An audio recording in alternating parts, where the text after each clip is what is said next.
the comforts of modern life are actually what are making us sick. About 4 or 5 years ago, I had chronic fatigue, brain fog. I was always irritable. I was looking at my phone like every 3 seconds. I had no ability to focus or concentrate. I was tipping the scales. And then I got, a bucket of cold water on my head with a diabetes diagnosis. It was a shock to me because, I was the wellness guy.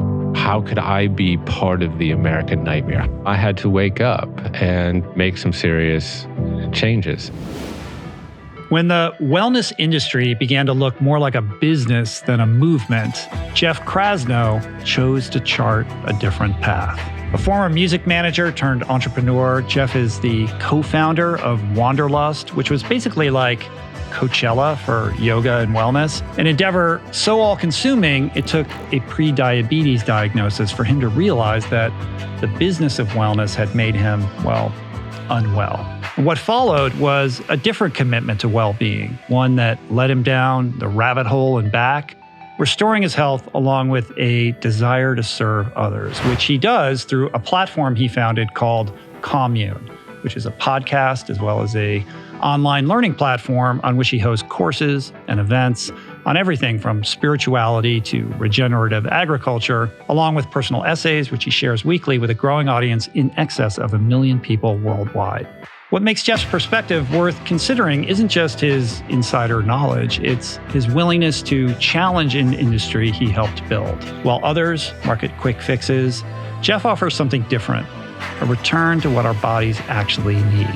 So today we discuss all of this and more with a focus on the hows and whys behind inviting more strategic discomfort into our daily experience as the solution that we need. All of which Jeff elaborates upon in his wonderful new book, Good Stress. We evolved these adaptive mechanisms that served us extremely well. And now abundance is never balanced by any degree of scarcity or repair. But we know that in that scarcity and repair, all of these pathways in the body are activated that promote longevity and resilience. And this is where we get into some of those.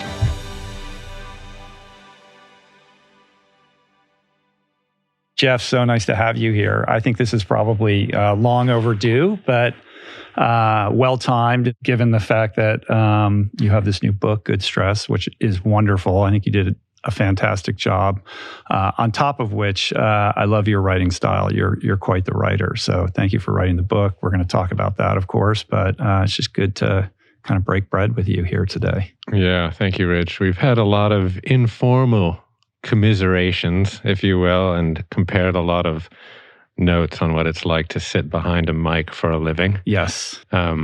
Perhaps we'll do a podcast where we pull back the curtain on that reality someday. Do you think people would be interested in that? I don't know. We'll have to test them. Yeah. Well, I do think, at least for now, it's worth kind of taking a bit of a state of the union on the wellness industrial complex. You and I are of the same age. I'm a little bit older than you, but we've both kind of been in this world for a long time. And I look to you as a person who keeps wise counsel and has a pretty good kind of ethical barometer. And I would say, at least in my own experience, it's been kind of a strange last couple years to be a participant in an ecosystem that has experienced some tectonic shifts and trying to figure out like where to put my feet and to kind of figure out like what's worthy of paying attention to, what is worthy of dismissing. And you've always been somebody I turn to say like, what do you think about this, that, or the other thing? So maybe we can kind of start there. Do you have like a manifesto or a thesis on kind of what we're all experiencing right now? Yeah, well, I suppose I tried to apply some of my spiritual leanings towards sort of my political viewpoints and try to find and cultivate the middle way, if you will, which is a central tenet of Buddhism, and where I try to consider all thoughtful points of view and then find some form of centralized coherence around them, instead of just dismissing, something as a conspiracy or something as, just another artifice of the establishment, etc. I think what we have seen, in the wellness space is sort of a kind of perplexing political migration, if you will, largely as a product of, the left's inability to platform conversations in many cases, for many, many years. I mean, really since the beginning, the world of sort of preventative medicine or integrative medicine or healthy food was the province of the left. In fact, really the left was the party of anti-establishmentarianism. You can go back even to the 60s, the civil rights movement or the anti-war movement, et cetera. And then certainly, what we see out here in California, which is kind of the early seeds of the hippie movement that embraced, healthy food and preventative medicine and sometimes kooky, wacky ideas, but, ones that were interesting and then sometimes bore out by science and sometimes not. What we've seen, I think accelerating really with COVID was sort of an odd horseshoeing of, the left and the part of the left that has embraced, many of these kind of wellness or health modalities with a certain element of the right, which has always considered themselves very libertarian, right? And so sometimes that has manifested in kind of anti-vaccine or vaccine skeptical movements or homeschool movements or even like raw milk or get your fluoride out of my water, whatever. And then we saw kind of the emergence of, Robert Kennedy sort of soldering the edges of that horseshoe together. And the horseshoe became a circle. The horseshoe became a circle, yes, well put.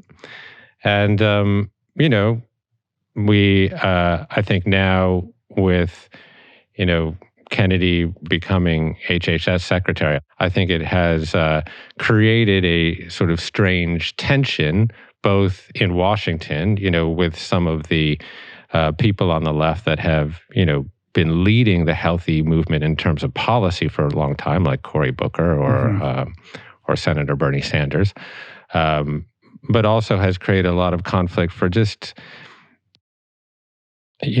thinking people like you and I, who have seen this, the issues related to healthy food and the sane policies related to medicine and healthcare. We've seen those as adjacent issues to sane climate policy or sane women's rights policy or healthcare or health insurance policy.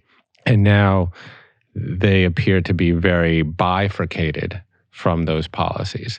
And I think it'll be a very, very kind of challenging moment in Washington too, because of course, the right has typically embraced deregulation as their sort of primary lens through which they see the role of government. And I think what we would really need to change the food system and the collusion, if you will, between sort of big pharma and big food and big agriculture is more regulation. So there's going to be that inherent tension there.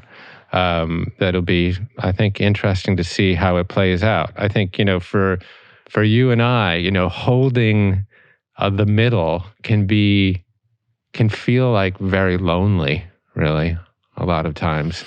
Because you're sort of a man without a tribe when you do that, and you expose yourself to criticism from both sides. I just shared with you before the podcast, I put up an episode with a functional medicine doctor, which is something I've been doing from day one. And for the first time, the comments were very politicized. The left sort of flagellating me for peddling pseudoscience, and the right, kind of welcoming me, to the other side and saying, finally, you've seen the light. Neither of which are true. I feel like I've been charting this same course from day one. But then I have to, on that topic of kind of leaning into being curious, I have to then challenge my own biases around this. So when I say, how has this issue suddenly become politicized?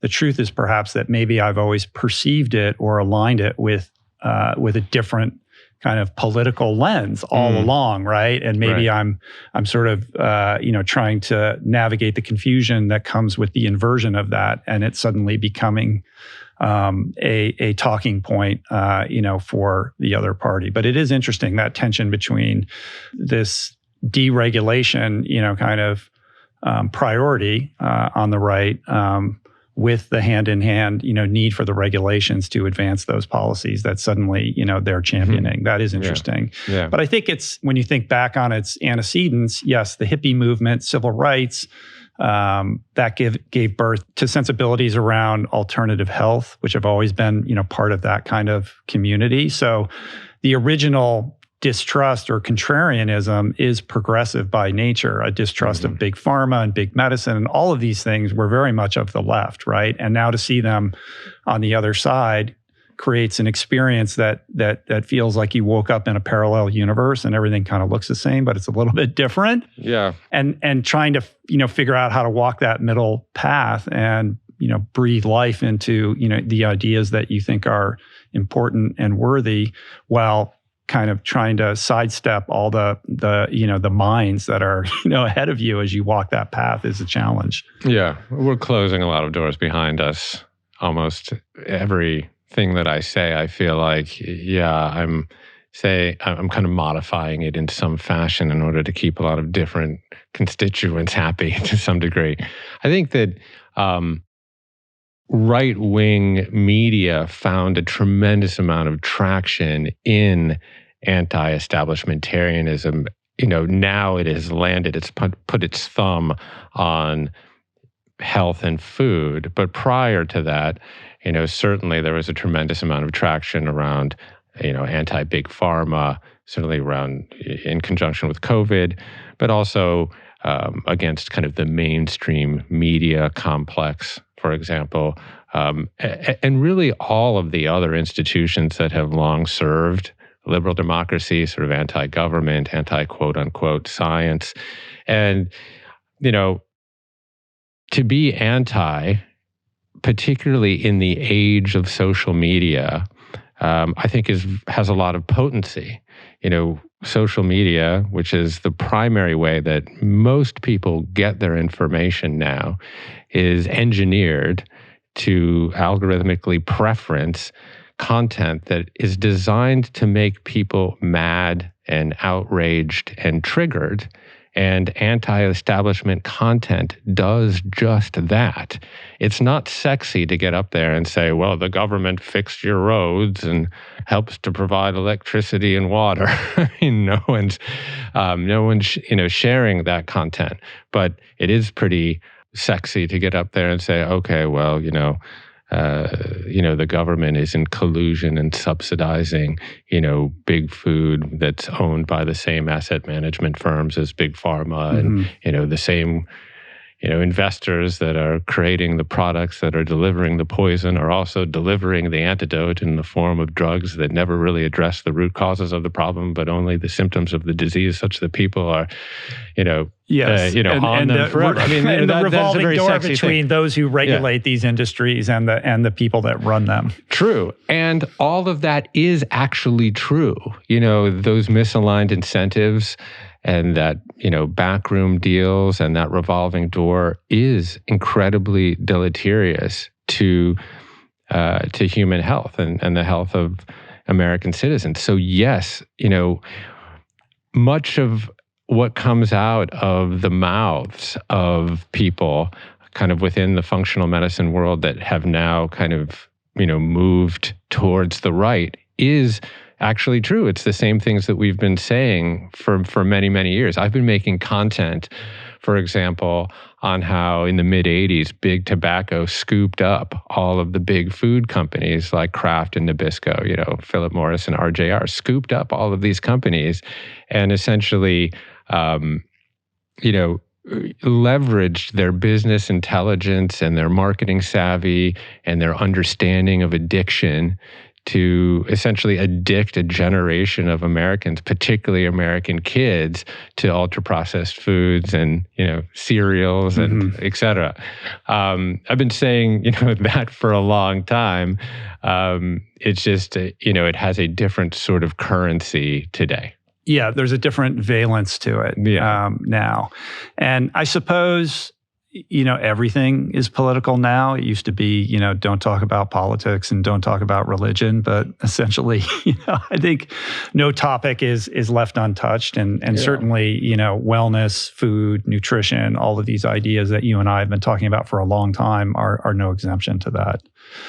But in the midst of it, like, as people who are both, kind of content creators in this space running commercial enterprises, like, how are we, not immune to those incentives? So I'm curious around, how you find your ballast amidst all of this to, not fall prey to, the clickbait or knowing like, oh, well, if I do this, I know it's going to work. What is the truth, and kind of holding to your ethical standards around, putting stuff out there in the world that's helpful and aligned with your values and the message that you're trying to profligate. Yeah, candidly, it's a challenge. How do you essentially break through the noise, with important, rigorously excavated information, while also not playing that clickbaity game? Not essentially taking an anecdote, laying a bias over it, releasing or deploying a piece of content specifically designed to leverage someone's human negativity bias. I mean, the incentive is so strong to do that, right? And, we see plenty of people within our space that have had a tremendous amount of success following that formula. For us, it's more about really staying the course and really investing in the long term and walking in alignment with our highest principles. And sometimes that means, giving up on some of that short-term dopamine foraging, from a post that might explode or, might drive extra podcast downloads, et cetera. And really trying to be truly rigorous with how we approach these topics. And really, I suppose in some ways it's sort of like following the scientific method, right? Always asking the question why, and then hypothesizing, and then experimenting and testing, and then reasoning, and then potentially, if needed, adjusting and re-hypothesizing, and then trying it all over again. And, that's the wonderful thing about science. Science is not really a thing. It's a method. It's a process. And in its best form, it's curious and always humble and always asking that question, why? And so I think we can remain in that space, curious, humble, always asking that question, why? And that, I think, should guide us well long term. And then presenting what you find along the way in all its messy nuance, right? As opposed to the reductive finding that applies to everybody in every case, and resisting the impulse to, present loose findings based on weak data to extrapolate, a sort of, quote unquote, truth that they don't want you to know. Yeah. Right? Yeah. I mean, I find that the truth generally like clusters somewhere towards the middle, almost always. I tend to avoid the thinnest edges of every branch. And look to see kind of where the information clusters. And it generally like clusters towards the middle. Again, this is sort of a Madhyamaka Buddhist approach towards epistemology, I guess. And not that the consensus is always right. Sometimes the consensus is wrong. But that, again, it's sort of being open to new evidence as it arises. Let's take a step back and kind of create some context for how you kind of got involved in this wellness world and ultimately, kind of, made it your mission in life. As I look back, like there seems to be a couple important inflection points, but, maybe walk us through quickly your childhood and how you ended up in New York. Yeah, sure. Well, I had a very peripatetic childhood. My father was a Fulbright professor, and he was getting stationed around at various esoteric universities, teaching even more esoteric topics. So, I lived in northern England and Spain and Brazil, moved around Brazil quite a bit. And, this was a sort of wonderful way on some level to grow up culturally, but also had a lot of challenges. I was a super chubby, sort of preternaturally chubby kid, and I was moving every 6 months. So I was getting stationed into a new environment, in a new school, in a new language, with a new clique of friends. And, the MO of my life became, fitting in, really.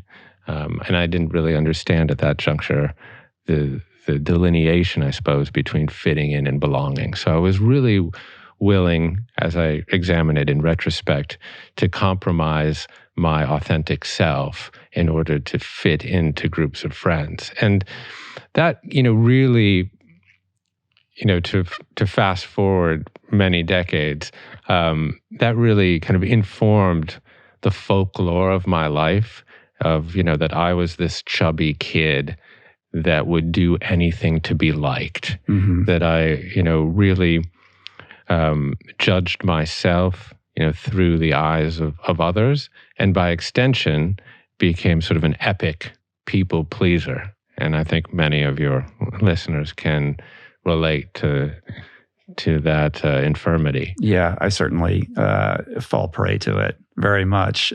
Was it Brené Brown that initially snapped you out of that and helped you to understand that difference between fitting in and belonging?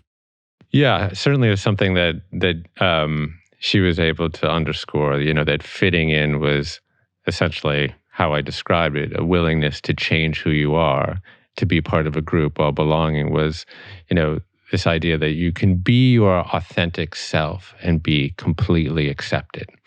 But, a 5-year-old doesn't have necessarily the capacity to really grok that the delineation between those things. I think, Gabor Mate also said to me once, that we will always sacrifice authenticity for belonging.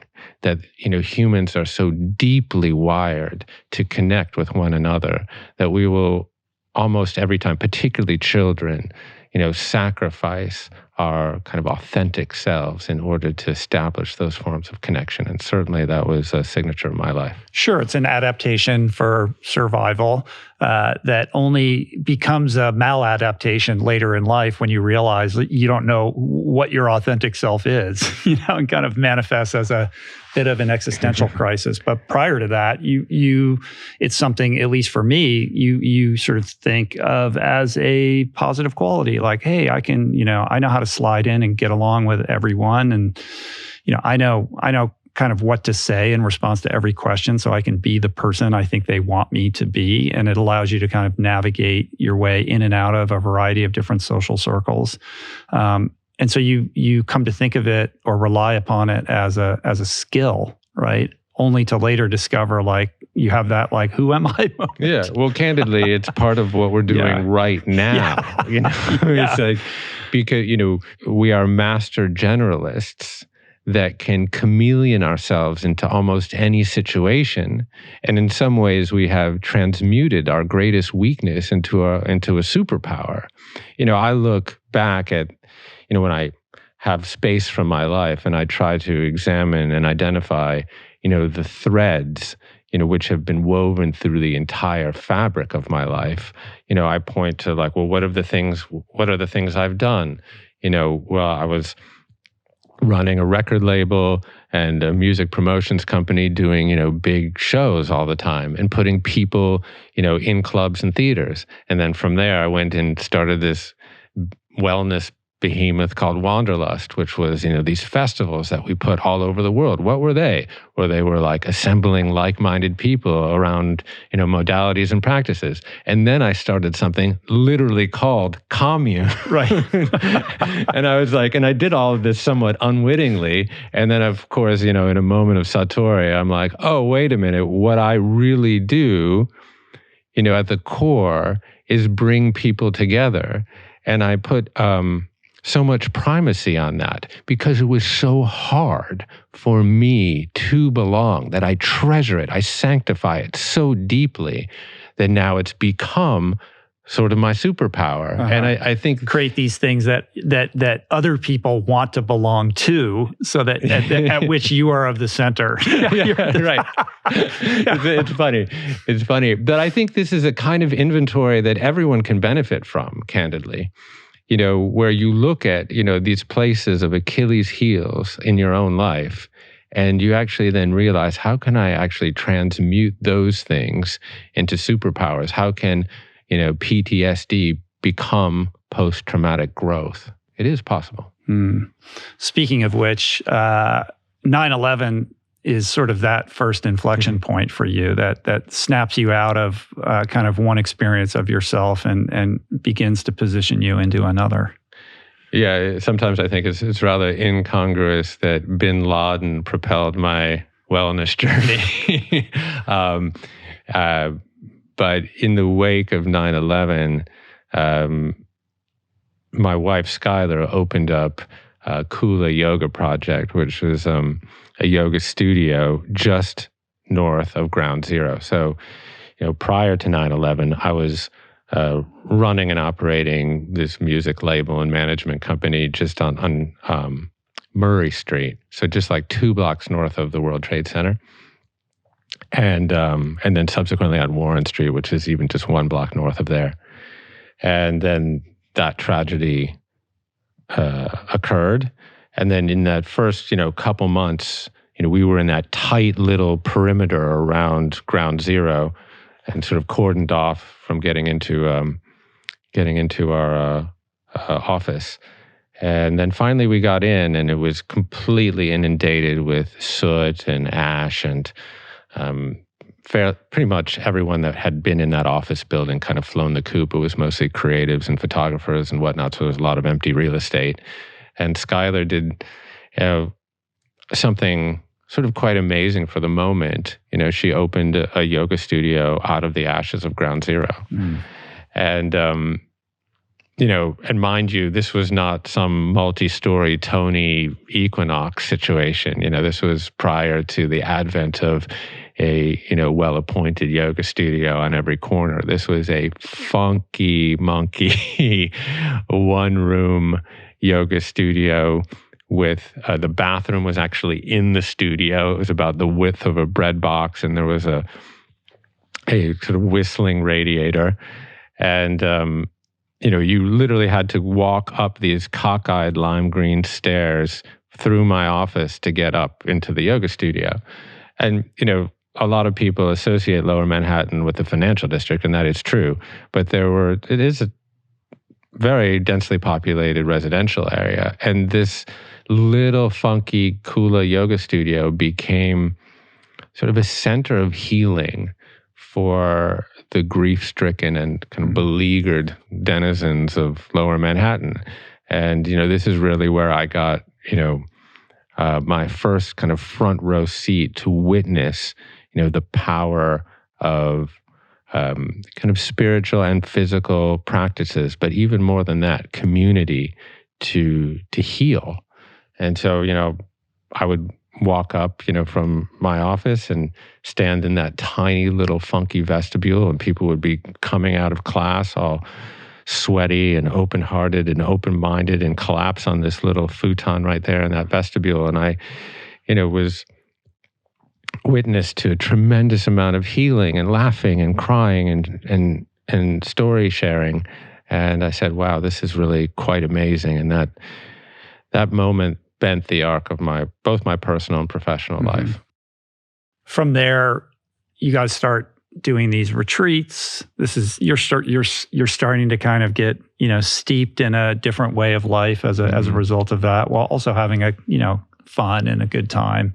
But like a good entrepreneur, you decide well, the next step is we need to blow this up into like a huge deal. And I'm going to create the world's largest yoga retreat. Like I want to make this experience that I'm having that's so transformative available to everyone. And the way that I do it in my businessman's mind is to create the world's largest version of it. In retrospect, I laugh at how utterly male this idea was, right? I was, sitting there at a retreat center in the middle of the jungle of the Osa Peninsula in Costa Rica, waking with the sun, meditating, doing yoga, surfing, just eating the local food right there. And of course, then, yes, I had this idea of like, how do I scale this? Could I, put this experience of a yoga retreat in a more accessible place at a more accessible price point and really, create the world's greatest and biggest yoga retreat. And that was called Wanderlust. And it was a grueling, brilliant, wonderful, awful 10 years of my life in which, my 3 daughters and I and Skylar had traveled like a band of gypsies all over the world in the name of yoga. I love what you wrote about this in the book, so I'm just going to read what you said, which is a tribute to your beautiful writing style. You say, for a decade, Wanderlust became my entire life. I worked 16 hours per day, 7 days a week. My travel schedule was insane and I rarely slept. Naively, we took on private equity investors. Their edict was simple: grow. But the money didn't come for free. These cigar-smoking plutocrats, perched atop a glass midtown panopticon, scrutinized our every move. Wanderlust consumed me, and eventually it expelled me out its anus like insoluble fiber. That's like, how long did it take you to craft that paragraph? That's pretty good, man. Thank you. Yeah, right there, it's sort of a snapshot into... You're bringing it all together. All of the interests, all of my various inquests from the business to the physiological to feeding my gut, which was as leaky as a rusty old pipe. I found out. About 4 or 5 years ago, I got I was presenting in all sorts of ways that are so common that we sort of accept them as ordinary, but really what we've done is we've normalized the abnormal. So I had chronic fatigue, brain fog. I was always irritable. I was looking at my phone like every 3 seconds. I had no ability to focus or concentrate. I was tipping the scales at 206, 210, in that range. That's so hard to imagine. I have a hard time picturing you at that weight. I mean, I did an excellent job camouflaging it. But then, there were also, just odious insults to my vanity, which I talk about in the book. I mean, I'd kind of jelly belly and kind of the dad bod complex. But I think the worst was what I clinically known as gynecomastia, but otherwise known as the boobs of man. I think the greatest insult was when my youngest daughter, Micah, left a training bra on my bed. I was like, that's not funny. And then I got, a bucket of cold water, which at that juncture was not a deliberate protocol, on my head with a diabetes diagnosis about 4.5 years ago. And, really, it was a shock to me because, I was the wellness guy. I was running a yoga festival, raising 3 daughters, shopping at Whole Foods, an upright citizen, paying my taxes, et cetera.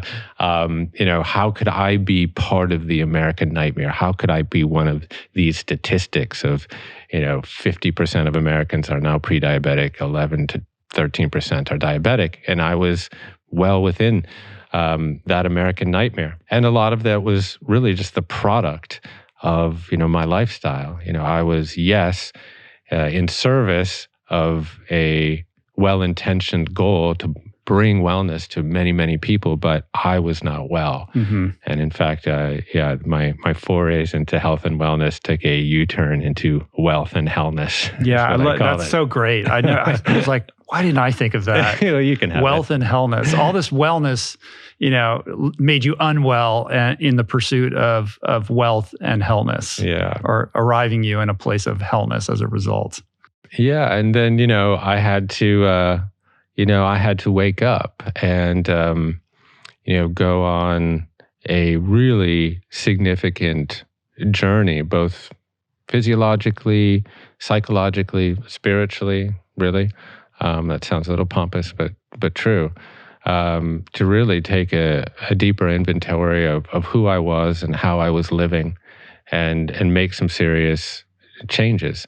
And part of me is because I have a very cognitive and sort of intellectual approach to many things. Skylar was sitting there as a sort of a specimen of a human being, all sort of ripped, doing yoga, drinking her raw milk and eating her greens and whatnot. I mean, I had everything right in front of me, but I actually had to... This is another thing we share. Sorry. Yeah, right. True. I mean, we certainly married up, or at least sideways most of the time. But I had to understand it intellectually. I took initially a very cognitive or intellectual approach to understanding human physiology. And originally it was out of curiosity, and then, like I said, and then it became out of necessity. Mm-hmm. And so I wanted to understand sort of the empirical values associated with, heart rate variability and, glucose levels, et cetera. And, what I began to kind of attach to is like what I could measure, I could improve. And that slowly led me to essentially jumping into my own petri dish and becoming a N of one experiment, and doing a tremendous amount of me search, and like you, interviewing hundreds upon hundreds of doctors and health experts and mystics and sages, and trying to distill that wisdom in a way that works for me. And also, like you, had to do a lot of sifting through the grifting, is what I call it, of, this space is full of kooky, crazy, cockamamie ideas, and what mode and modality and mushroom and pill and praxis is actually going to work. And so it's been largely an enjoyable journey to, instead of being sort of on a downward spiral of health, I found an upward spiral, and I'm still mostly there. Transform your home fitness space with NordicTrack, delivering a next-level workout experience. Having recently upgraded my home gym with NordicTrack equipment, I can attest to its insanely high quality and functionality. There's a reason NordicTrack has been a key player in the home fitness industry for almost 50 years, and it's because they offer this incredible lineup that includes top-tier treadmills, bikes, rowers, and more. NordicTrack's treadmills feature Smart Adjust technology, automatically adjusting incline up to 40%, decline up to -6%, and speed based on your workout history. Active pulse heart rate training ensures effortless maintenance of your optimal heart rate zone. As a bonus, every new NordicTrack equipment purchase comes with a 30-day iFit membership, granting access to a library of expert-led workouts. Whether using the equipment or the iFit mobile app, NordicTrack's iFit syncs with fitness apps like Apple Health, Garmin Connect, Google Fit, and Strava. Go to NordicTrack.com to learn more and check out their incredible machines. Meet Bragg, the original architects of whole food wellness. Their organic apple cider vinegar is a perfect example of thoughtful, clean nutrition. It's non-GMO, USDA, organic, produced in the USA with absolutely no additives or processed sugars. It's kind of like this perfect and versatile and super healthy addition to salad dressings and a wide variety of recipes for this tangy, nutritious boost. From the very beginnings of my personal adventures in nutrition and well-being 18 years ago, Bragg, I got to tell you, was the first brand I turned to. I actually talk about this in my book, Finding Ultra, which came out 13 years ago. And it's a brand that I've remained unwaveringly loyal to because their products are best in class, because of their insane commitment to quality. And not for nothing, because Bragg is a brand that's been doing things right for over 100 years. So check it out. Use promo code RichRoll for 20% off your first order at bragg.com. Visit bragg.com to get your daily dose of wellness.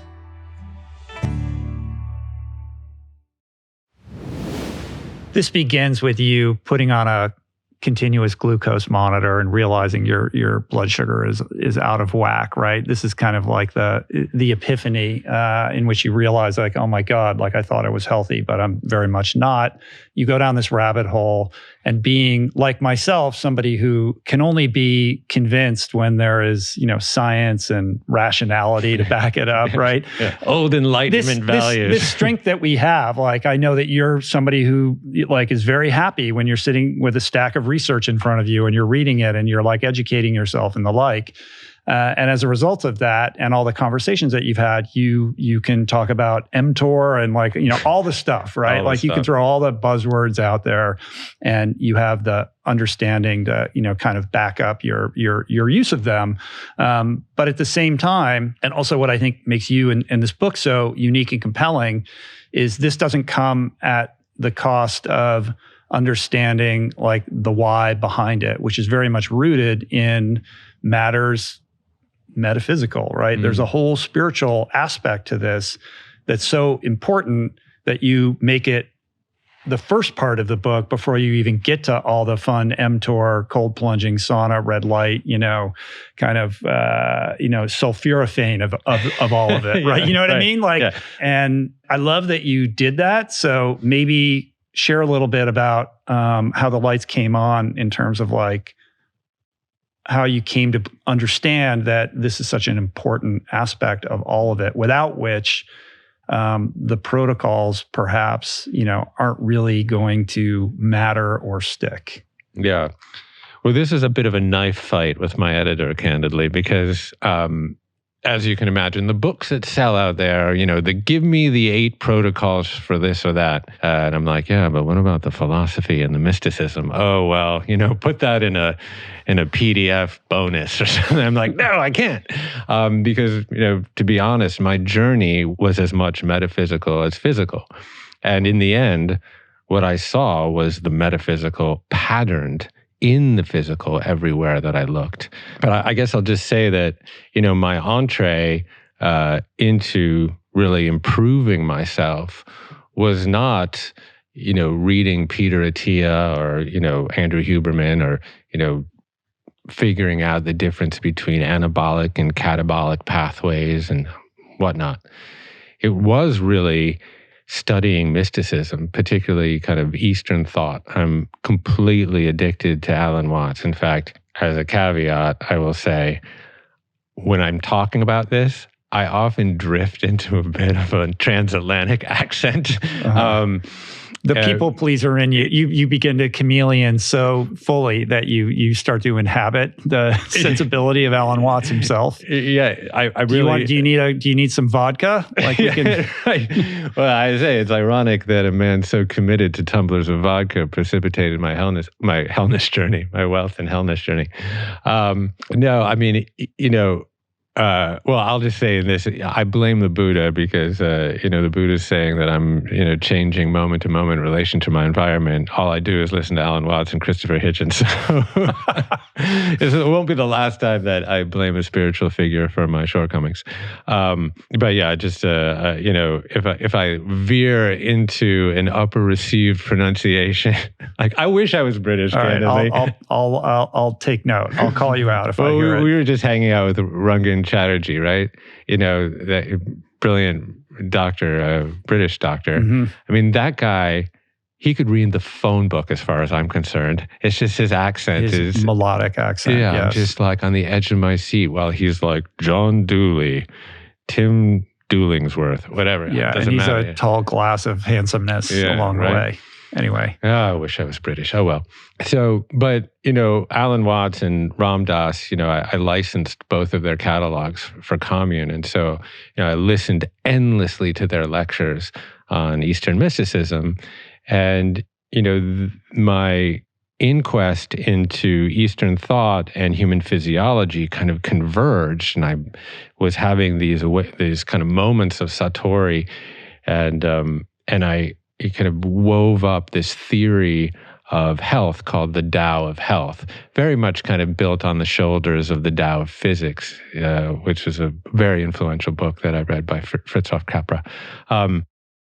But, there's tenets, without, spending the next 8 hours doing a sort of Buddhism 101 course here with you, but there's tenets in Buddhism, that you can see then patterned in human physiology. So I'll just kind of roll through some of them. As the Buddha sort of, canoodled around northern India and then, experimented with fasting. I mean, at one juncture, it's claimed that he was eating 1 grain of rice per day. I don't know if that's true. That sounds good. But finally, he found his way, to the Bodhi tree, and under this tree, had his great awakening. And one of the primary tenets that then informed what, became the Four Noble Truths was this notion of impermanence. So he called it in Sanskrit anicca, which is that everything is transitory. Everything's always in flux, always in change. So attaching to anything is fruitless because everything is always changing. And in fact, that attachment to things is the source of clinging, or that clinging, that craving to things is the source of suffering, or what he called dukkha. Of course, this notion of, impermanence punctuates every single thing that's happening here in the human body. And that sort of really violates our sense of identity. It's like Rich gets up in the morning and looks in the mirror, handsome man that he is, and sees like a stable, reliable self, through this sense of physical continuity. We feel like a fixed thing day to day, but when you actually open up the hood here in human physiology, what we see is total impermanence. Glucose being catabolized to pyruvate, being then used for ATP, electrical signals zipping across synapses between neurons, or look at the microbiome, for example. That perhaps is like one of the greatest examples of impermanence when you start to look at human physiology. We have the human body is about 70 trillion cells, 39 trillion aren't even human, right? And they reside and now are found in every organ on our skin, even in our aura. And so we're no longer even barriered by our skin, right? But primarily they're found in sort of the den of our colon. And, these prokaryotes, these single-celled organisms, mitigate and regulate almost every system of the body. In fact, we've outsourced a tremendous amount of processes like digestion, but also they sit right there near the immune system, because so much of the immune system, for good reason, is in the gut. And they're moderating inflammation levels, insulin sensitivity, all this different stuff. They are disappearing. They're coming and going every 4 minutes to 24 hours. And so literally the guy that sat down here with you to start this podcast is a completely different human if you're talking just about my cellular makeup. All I do is change. And the Buddha intuited this concept prior to any electron microscope or gene germ theory, or even the notion that the Earth revolves around the sun. So that idea of impermanence was something that became kind of very potent to me. Then, another very central axiom of Buddhism was this notion of interdependence. So the Buddha had this wonderful image of the universe as a spider web. And at every junction of that spider web was a crystalline diamond that reflected every other diamond. And it's just a beautiful image. And this gave birth to these theories of dependent origination, that everything is reliant on everything else. And then this was echoed across many other Eastern fields of thought, Gigi Muje and in Japan and Zen, and even in Africa with Ubuntu, this notion that I am because we are. And again, if you then start to superimpose this notion of interconnectedness on what it is like to be human, you find it everywhere. And again, this somewhat violates our sense of identity because we experience life most times as a loci of consciousness, kind of crouching somewhere behind the eyes, sort of separate from the world around us, confronting the world around us as something external. But that, under any rigorous examination, that becomes a complete delusion. And so, like, for example, like you're a runner. What is your experience of running on flat ground versus up a steep grade, right? Well, they're very different things. Yeah. But the common denominator of which is this experience that I am doing it, Yeah. And it is, me and the decisions that I'm making that are individuating me and propelling me through the world, which is, very confronting to this notion of oneness. It's easy to say like we're all one and like we're part of a community and all of that, but to really kind of fully grok the fact that there is no separation under this rigorous scrutiny that you're talking about is something that's deeply uncomfortable to us. Yeah. And I think,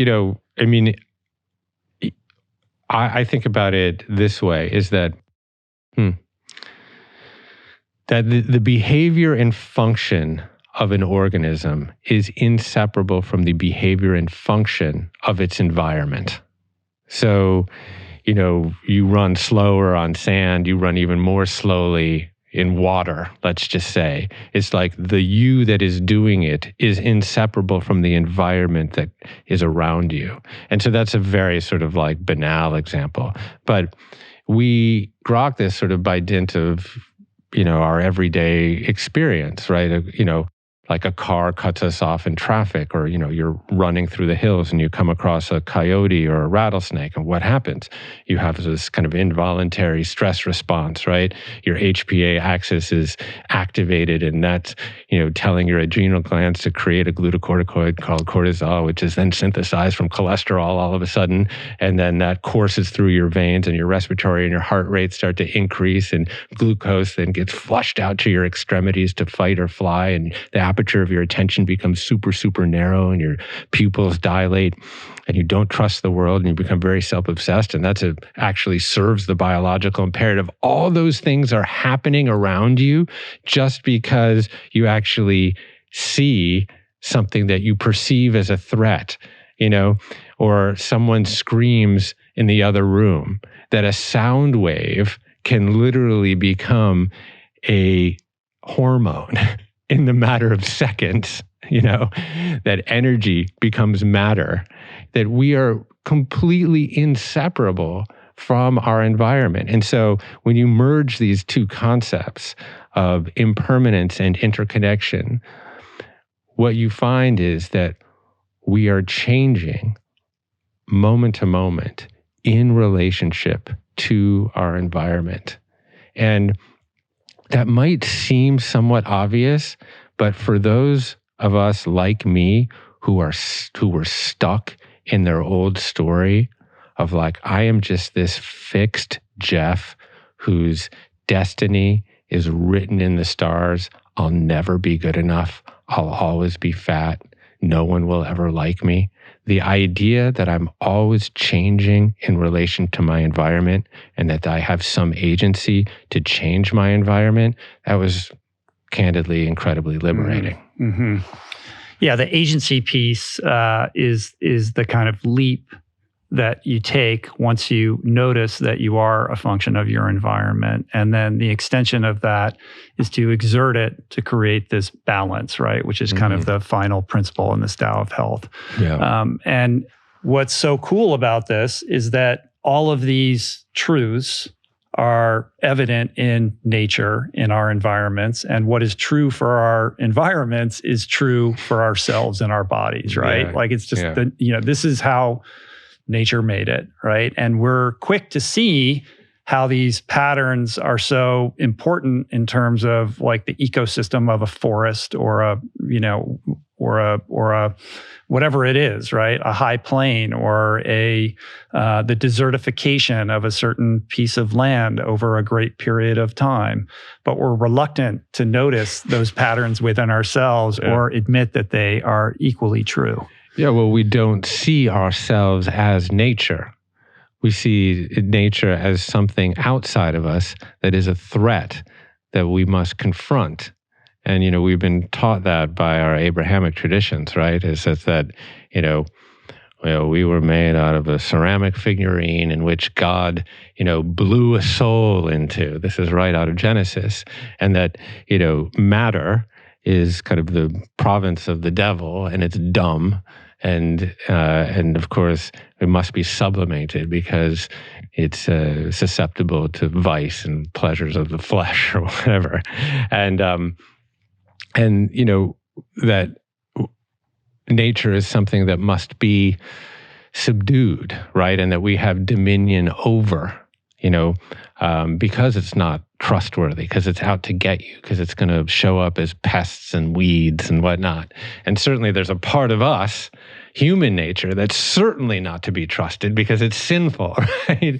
And without some sort of old bogey in the sky with a moral abacus sort of monitoring our sexual transgressions, we'd rape our best friend's sister or something like that, some crazy notion like that.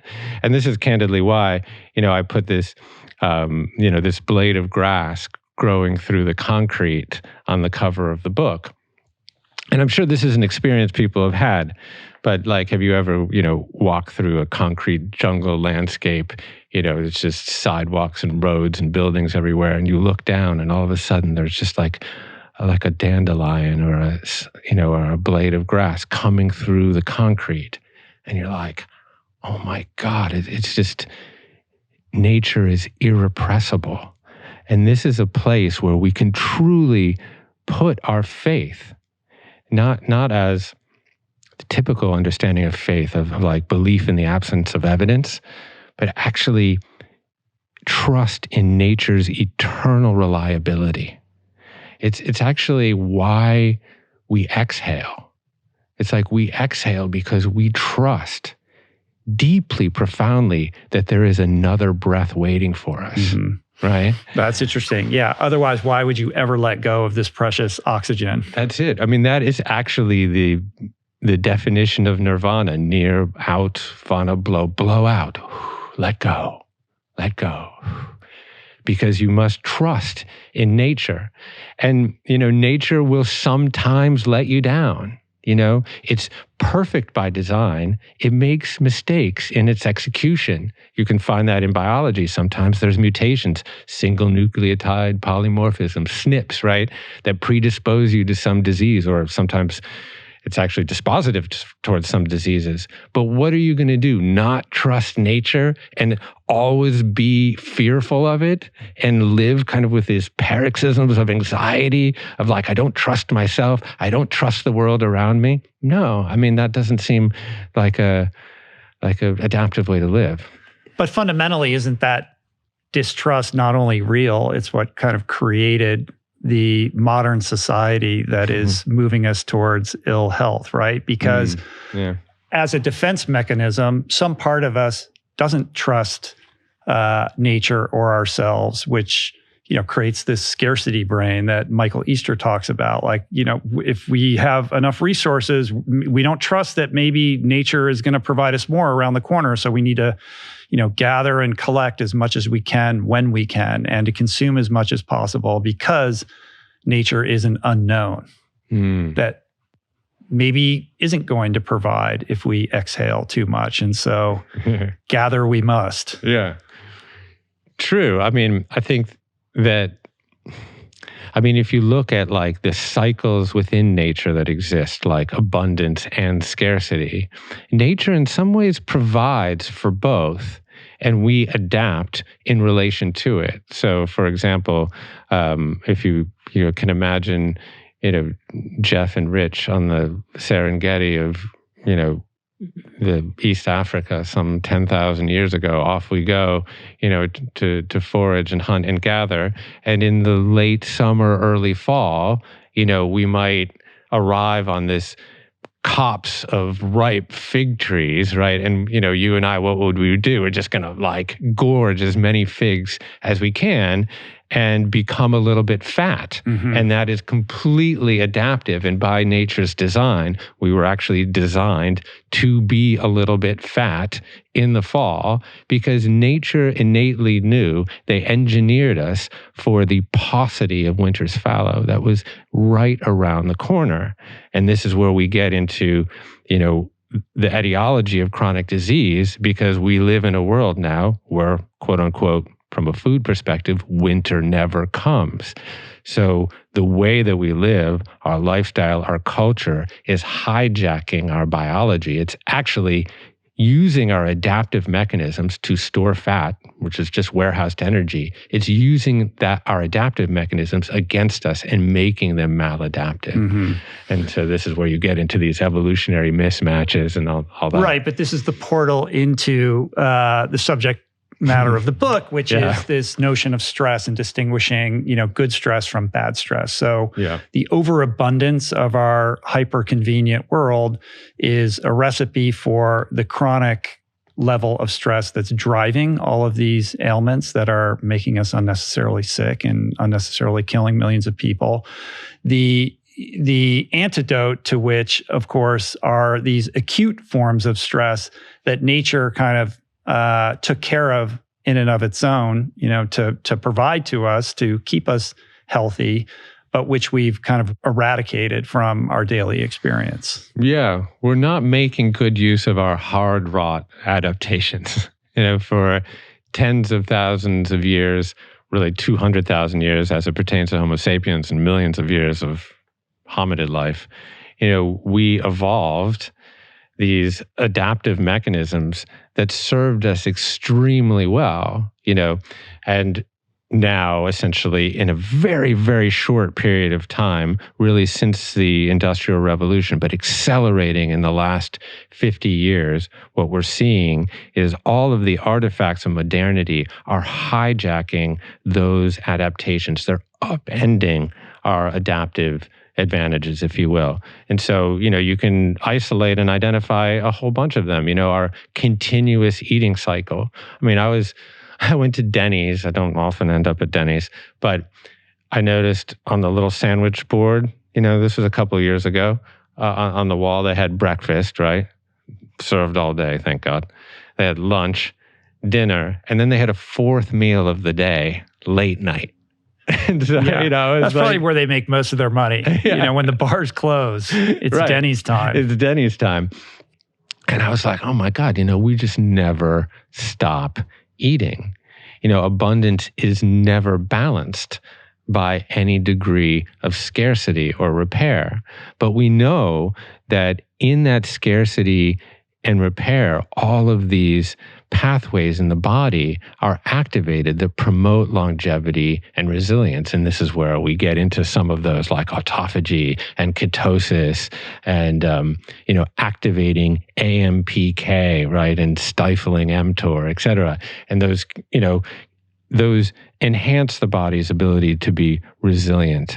And so now, what we really need to do in order to align ourselves with our biology, with our engineering, is superimpose some of these old Paleolithic stressors back onto our life. And that's really what informed this amalgam of protocols. Right. The onus is now on the individual to take responsibility for, ushering in these things that just happen as a matter of circumstance of living your life in the days of yore, right? Yeah. And this goes to like the agency piece. Like this is where we need to exert that agency all the way down to an epigenetic level, right? To get certain genes to express themselves as a result of taking actions that are uncomfortable to invite a stress that you would call is good and promoting of health and health span and all these things that we're coming to understand and lean into for maybe the first time out of necessity because they've been so eradicated from our lives. Yeah. Well, if you go back and you really ask this seminal question, this is what the question that I started to ask myself all the time is, because it's very difficult to kind of navigate the wilderness of wellness. We're getting so much a deluge of information all of the time. But if you ask this one simple question, how did I evolve, right? How did I evolve in relation to what I ate and when I ate, or how I moved, or my relationship with nature, or my relationship with temperature, or my relationship with light, or my relationship with the people around me? Just ask that simple question and the answers will really appear candidly. So if we can pick any one of those, we were exposed to constant large fluctuations in temperature for the overwhelming majority of human history. So on the plains of the Serengeti or elsewhere, there would be 60, 70 degree fluctuations in temperature. It would be freezing cold at night. It would be scorching hot during the day. We were largely living outside or maybe in little tiny huts. So we established mechanisms within the human body to manage, and not only manage, but thrive in these conditions of stress. And so instead of resorting to the nice digital thermometer or thermostat over on the wall, we actually had an internal thermostat right here, kind of above, the mouth, below the nose, and the preoptic kind of area of the brain that communicated with the hypothalamus. That when our core body temperature, for example, plummeted, we would have an adaptation to that stress. We would start to shiver. We would start to oxidize fat, stored triglycerides in our fat cells, to then use them in our mitochondria to make heat, to upregulate ourselves back into that Goldilocks zone of 98.6. So getting cold on a regular basis was actually incredibly adaptive. The same thing for getting really, really hot. We have mechanisms to cool down, perspiration and sweating, but also there were all of these other proteins that were activated when we get really hot. There's these things called heat shock proteins that kind of maintain the three-dimensional shapes of proteins and the functionality of proteins, particularly, in the brain. They also stimulate what's now known as BDNF, brain-derived neurotrophic factor, right? That actually maintains the functionality of neurons and potentially the creation of new neurons. So there's so much benefit in getting extremely hot and extremely cold. But now we live primarily indoors in thermoneutral environments. In fact, we don't even really generally have to get up off the couch to maintain a 72 degree little snuggly nest, because our thermostats actually learn our own proclivities. Yeah. And so, you can see how this endless march towards convenience and comfort actually create a lot of inconvenience and uncomfortable truths later down the line, because no exposure to fluctuations in temperatures makes us weak. It makes us unresilient. It lowers metabolic function. It lowers emotional resilience. And so, you can find these areas almost everywhere, you look. It's like most of us now wrap our feet in kind of big casts of vinyl and plastic, talking about shoes, right? That's not how we evolved. We evolved with minimal shoes, or we went barefoot most of human evolution. And so in the last, 50 years particularly, but even kind of going back, actually the history of shoes and high heels is actually fascinating. It actually started with the Persian cavalry. This is a piece of interesting trivia. So the Persian cavalry, like in the 10th, 11th century, they had domesticated horses and they had stirrups. And so they were wearing boots, and they developed the first heel because they wanted Just to be able to anchor it in stand up the straight in the boots to shoot arrows and to maintain their stability. That's the origin of the heel. That's the origin of the heel. And then they brought it, like there was a Persian emissary that brought it to Europe, and the European nobility just like loved the heel. And so the heel was initially established by, some of the kings of, King Louis the 16th, I can't remember which one he was, who then brought it into the court, and the men were all wearing heels. And, then eventually it caught on with the women, and then the French Revolution happened, and it wasn't too cool to be part of the aristocracy anymore, so men ditched the heels, but then, women ended up inheriting them, and obviously now we see that kind of in the high-heeled shoe. And, the high-heeled shoe undermines the health of the human foot in so many different ways. And so, part of good stress, or my good stress protocols, is trying to be more barefoot more of the time, align ourselves with how we evolved, or wear minimal shoes with bigger toe boxes and minimal soles. So you're actually leveraging the biomechanical masterpiece of the foot, all of the muscles and nerve endings and joints, instead of letting your shoes do that work for you. So, yeah. I think we're pretty lucky to live in a time when we're finally beginning to appreciate and honor the absolutely crucial role that sleep plays in every facet of well-being. And that conversation begins, there's no getting around it, people, with the quality of the thing you're actually sleeping on, your mattress. And I have yet to find one of higher quality than Birch. All Birch mattresses are thoughtfully crafted with organic, fair trade cotton, latex, and other responsibly sourced materials that are all consciously chosen because they work in harmony with your body's natural temperature regulation. Basically, Birch does things right. Everything is hypoallergenic, non-toxic, and therefore no harmful off-gassing, typical with most major brands. They even own their own manufacturing facility to ensure the highest quality standards, and the comforts transformed how I think about rest. I want all my listeners to enjoy a deep, restful night's sleep with a new mattress from Birch. Go to birchliving.com/richroll for their March Madness sale, which is 20% off site-wide. That's birchliving.com/richroll. You get 20% off site-wide. birchliving.com/richroll. How do you distinguish what's valuable from these lessons around like how we evolved from what we are understanding is in promotion of thriving? So for example, I'm not sure that it's all that helpful to look at what we ate over the course of our evolution as a predictor or a proxy for what we should eat now, because human beings were evolved to be, very adaptable to their environments. And as a result, we can kind of eat anything, right? And we needed to in order to survive. So how informative or helpful is that in terms of like trying to figure out what we should eat now? Analogously, I guess you could say, well, this is what we did to adapt to survive, but is this really what we need to do now in order to kind of overcome our current, sort of malaise to better thrive? Mm-hmm. So I guess distinguishing those two things and trying to elucidate like the truths within them.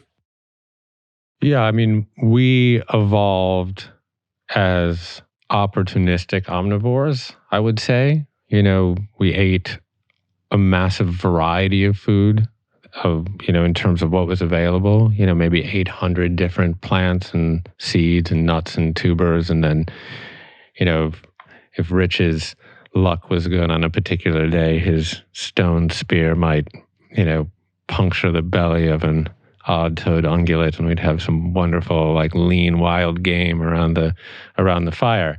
And this is, I think, primarily how we evolved, at least in Africa. There was no obesity. I mean, we don't have any census data, right, from this time. But, I think it's safe to say that there was very little obesity. There was very little metabolic dysfunction.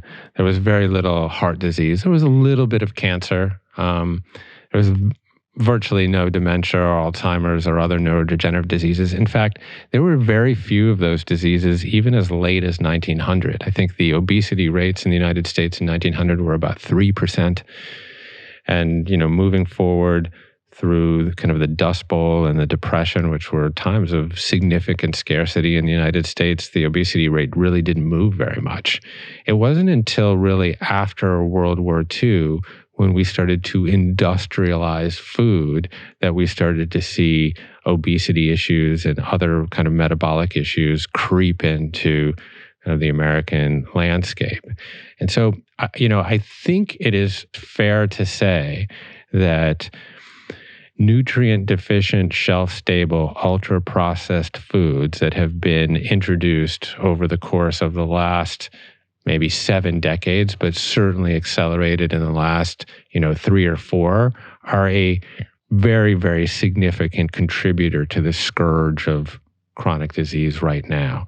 Our genome really hasn't changed much, right? Evolution is awful slow, and culture in this particular case is very, very fast.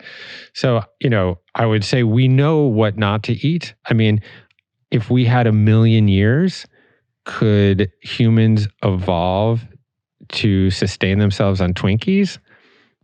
Maybe. Well, yeah. I'm not sure what we would look like. We would look like sort of like a blob or something. But the problem is that evolution is that slow.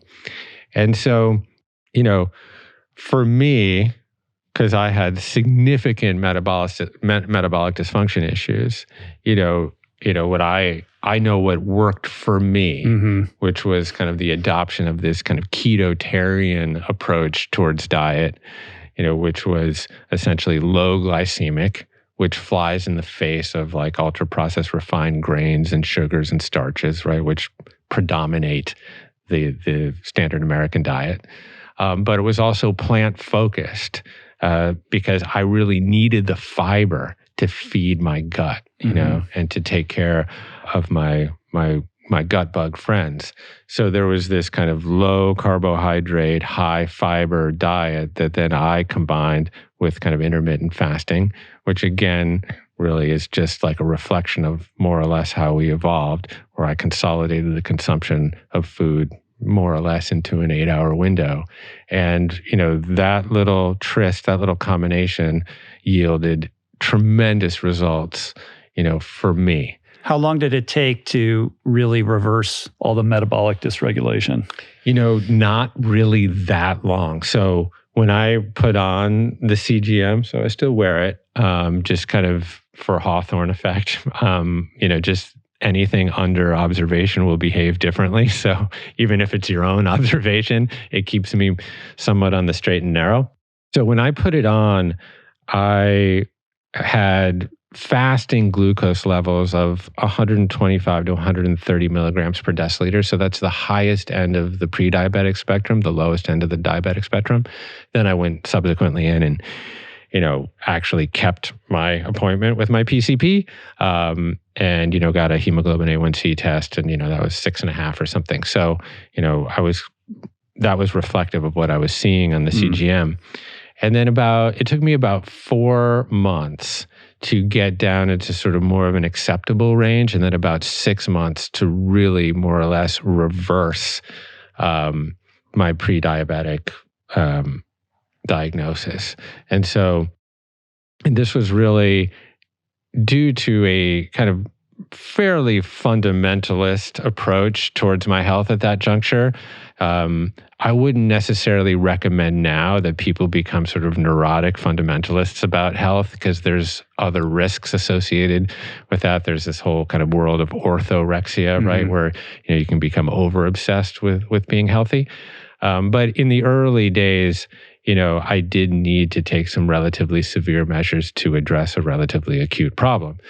So, it was the stacking really of a number of different protocols that really yielded kind of the best results. And, for those of people that just like really kind of like want, hey, just tell me what to do, Jeff, I will first, give the asterisk that everybody is different. Everyone's a bio-individual. But there are there was a stack of protocols that I self-applied that had results that I found almost miraculous, which was, really these. So I kind of pointed to a couple of them already. It was really the adoption of a low glycemic diet. So I was essentially reducing my consumption of carbohydrates, which would become glucose, essentially. And then an intermittent fasting protocol. So I'd consolidate all the consumption of food in an 8-hour window, more or less between 11 and 7, so 11 a.m. and 7 p.m. Although if you really want to get optimal about it, you'd probably shift that window earlier because we're a little bit more optimized to metabolize food a little bit earlier in the day, but it's not very friendly. And I have 3 daughters who like to eat dinner with me. So that was my window. So it was kind of this ketotarian approach to diet, an intermittent fasting protocol. And then where I really saw the kind of incredible results was layering in a cold water therapy component to this in a very particular time of day. So this will make total mechanical sense for people that kind of understand just general rules about metabolism. But because I had a low glycemic diet, I had low glucose. I was limiting my glucose. Because I was on an intermittent fasting protocol, at about 10:30 a.m., I wouldn't have eaten for about, 15 and a half hours. So I would have relatively low glucose levels, even though, you generally have a little cortisol spike in the morning that will stimulate some glucose. I had pretty low glucose levels at about 10:30 a.m. And then before breaking my fast, I would get into the treacherous ice bath, right? Uh-huh. And, what would happen? So my core body temperature would plummet and my body would just engage in an adaptive response. It would start this process of thermogenesis to upregulate my body temperature back into that Goldilocks zone, because my body is always trying to find homeostasis, right? In order to upregulate my body temperature, it would start to look around for an energy substrate because it needed that energy substrate to make heat in my mitochondria. But there was not a lot of glucose around.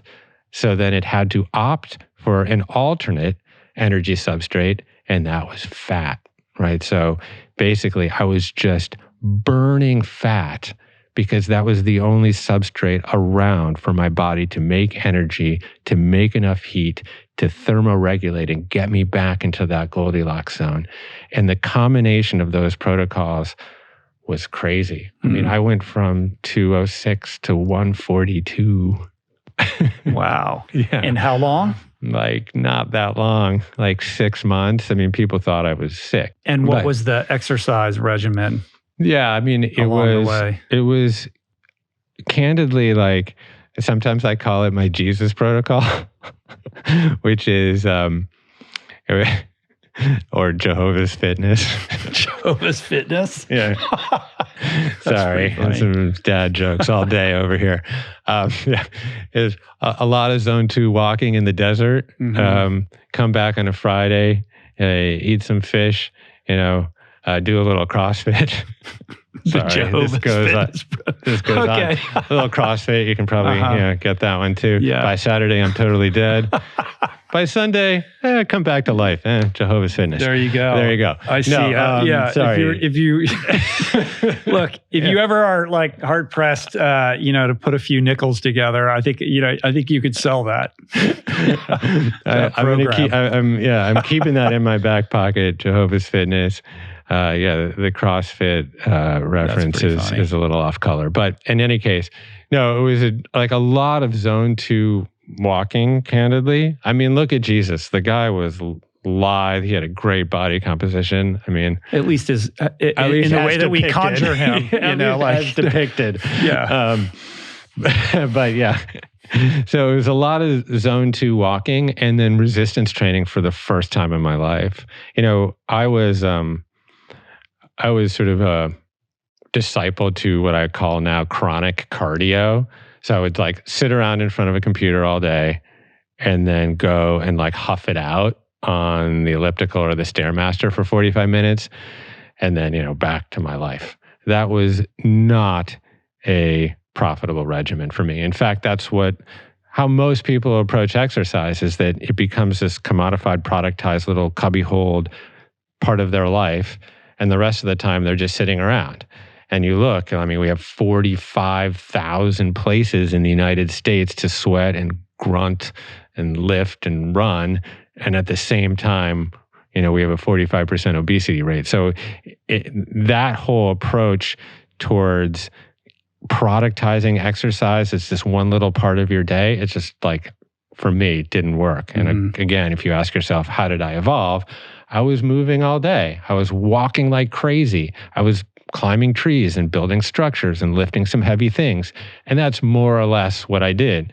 I mean, you could even categorize zone 5 as like escaping, from a tiger from time to time, whatever, getting your heart rate up. So I kind of combined those. I was walking every day. I was lifting some weights. And then I was probably, getting my heart rate up to, zone 4, zone 5, maybe twice a week. And that sort of elixir of things, really had incredible effect. But I mean, you think about good stress, and probably like the most obvious example of that is muscle building, right? So you overload a muscle, you tear the microfibers in that muscle, you give that thing enough rest and enough protein, enough leucine, and it grows back bigger, right? So, what doesn't kill you makes you stronger. You can see that mapped on a bicep or a quadricep quite obviously. And then you apply it to other places. Like, I don't know, have you ever trained at high altitude? Periodically, but not for extended periods of time, yeah. But, this is a very common practice, like for Olympic athletes, right? And, why? Because there's a form of deliberate hypoxia, right, at high altitudes, because the air is less dense, and so there's less pressure of the oxygen to diffuse into the lungs to then get delivered to, the cells for energy production. So what does the body do under that stress of hypoxia? It has an adaptation. It starts to make, this particular kind of protein called EPO that then makes more red blood cells, which are basically more couriers for oxygen to deliver, to the cells for energy creation. And your mitochondria then adapt and become more efficient in relation to the environmental stress. So like hypoxia is like one of the, like a deliberate form of hypoxia is another like obvious stressor that can confer a health benefit. And all these things they're all about dosage. I think it was like Paracelsus.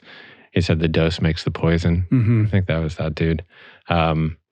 And so, you obviously don't want too much hypoxia. Yeah. Or you don't want to be hypothermic or too much exercise or too much fasting or too much cold water exposure. You don't want any of those things. And, in fact, when people come to me about advice around protocols pertaining to their health, I always say, like, you don't run a marathon after never having run, right? You ease into it. And this is very much true with like cold water therapy or ice plunging. You can get a tremendous amount of benefit from that, even at a relatively high temperature. It just has to feel cold for you. And then, you slowly can, elongate duration and decrease temperature. But, these things take time. But what's amazing is that, we often associate health with downward spirals. That's how we generally experience kind of the degradation of health. But upward spirals are equally possible. And you can generate a tremendous amount of momentum when you get on these upward spirals. And this is the amazing thing about seeing health as a process, is that day to day, you can be on the trajectory towards wholeness, that's healing, or you can be on the trajectory towards disease, that's ailing, and you have a tremendous agency over which direction that you're going. The impermanence of it all on some level. We are all on the spectrum, towards this trajectory of ultimately, death, right? Like, That's so right. It is degeneration on a macro level, Sure. From an absolutist perspective. The agency piece comes in to, kind of direct the depth and level of acceleration towards it, right? Like, and the agency is exerted in the form of these interventions, which you call protocols, all of which are different variations on hormesis, right? Like you're introducing an acute stress to like disrupt this pattern, to kind of introduce something that deregulates whatever your body is doing and causes it to like stop and take notice and then have to kind of repair itself. And, as the muscle gets stronger in that recovery process, so do we, right? It's Alan Wattsian in the kind of macro sense of like what is true in nature is true in our bodies. And you drill down on these various things. We've already talked about a bunch of them: fasting, cold water exposure, exercise, of course. But you have a whole bunch more of them here. I guess since we just talked about cold water therapy, like then there's the other side of that, which is heat exposure. Yeah. Yeah. I mean, I have my morning ritual, which involves kind of sauna bathing on a regular basis. It's a little embarrassing. I generally do it nude and with a Buddhist Nichiren chant, and I don't want anyone to have a vision of that in their head. While staring at a mandala, while like like burning incense, and like like you're stacking your. Yeah, I was on tour with. Well, you have to be efficient. I was on tour with holding a crystal. I was on tour with Herbie Hancock back in my music days. I was kind of a refugee now of the music business, and he is a Buddhist. And he follows kind of the Nichiren school. And so, he would have this inner sanctum kind of beyond the green room. And he would invite everyone kind of backstage, hey, you want to join me before the gig? And for people that don't know, he's a legendary jazz pianist, just incredibly brilliant guy, played with Miles Davis, etc. And so then he would start in with this chant, Nam Myoho Renge Kyo, Nam Myoho Renge Kyo. And, he would be reading it out of like Buddhist scripture. But really, I don't know I think the literal meaning of it is sort of, the blooming of the lotus flower or something, but that wasn't even the point. The point was that you actually get consumed in the vibrations of the chant, such that you just completely inhabit the present moment. And he used this as a tool to become sort of non-judgmentally present prior to every show. This is your chant in the. This is your naked chant in the sauna. This is my naked chant in the sauna. It really stayed with me because I use it as sort of the sauna, because it's a very safe, enclosed, consistent environment. I use it as my meditation place, and I don't always chant, but chanting mantra is a very effective gimmick, almost a tool to get you into the present moment. So yes, I'm in the sauna, generally for about 20 minutes. The suggested protocol there, from at least from the data that primarily emerges out of Finland, which I believe has like 2.5 million saunas in a very small country. The data that's, I think, organized mostly by Rhonda Patrick. I think she's the one that has. She was just in here the other day. Oh, cool. Yeah. She's put together these meta-analyses from all these different studies that have emerged out of Finland. So the going protocol is 20 minutes, about 180 to 200 degrees Fahrenheit, maybe a humidity level of like 10, 15%. But yeah, and then, in terms of frequency, 4 to 7 times per week. And then that's where you're really going to get, the massive cardiovascular benefit, et cetera. And of course, just by kind of dint of your own experience and sensory experience, you get into the sauna, and it is a form of sort of low-grade exercise, right? You can feel that your heart rate is going up a little bit. But there's all of these, other benefits. It's obviously a vasodilator. So you're going to start to move circulation, move blood around the body, move lymph around the body. There's all of these other proteins activated. We touched on them quickly before, but the heat shock proteins and the BDNF, et cetera. And then, I combine that and do sort of a counter-bathing deal with my cold plunge. And so if you're kind of going between cold and hot, what you're getting is, vasodilation, vasoconstriction, vasodilation, vasoconstriction. And so that's really beneficial for your circulatory system. So, yeah. It also makes it easier to get into the cold plunge the first time if you're coming out of a sauna. But I like the going back and forth. I find that to be, kind of the most impactful in terms of mood as well. And also later on that evening, my sleep quality. I know you're supposed to end on the cold. Sometimes I cheat on that, depending upon how cold I am. But I do feel the best when I am able to end on the cold. Yeah, that's really when you're going to get the most metabolic benefit for those reasons that we talked earlier, is that, your body is engineered to find homeostasis. And so if you're lower in core body temperature, your metabolisms have to click into effect to upregulate, body temperature. Interestingly, I think sleep is generally aided by kind of some sort of heat therapy at night, and it's slightly anti-instinctual, because your core body temperature actually decreases in the evening. So if you get yourself hot, like in a warm bath or even in a sauna, your body does do what it's supposed to do. It'll immediately, activate mechanisms to cool your body down and bring it down. And so that's why oftentimes, taking a warm bath actually helps with sleep.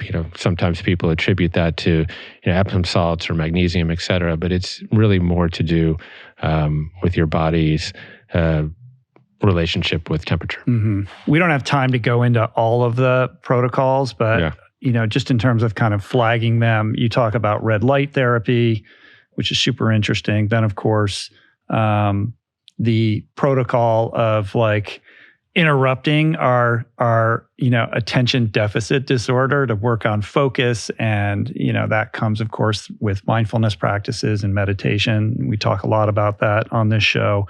The stressed plants, I think, is interesting because, again, that's another mimicking of nature, like what nature does and the impact that can have on our bodies. But I think, one I would like to kind of drill down on, because it's sort of counterintuitive for a book like this, is the good stress of engaging in difficult conversations.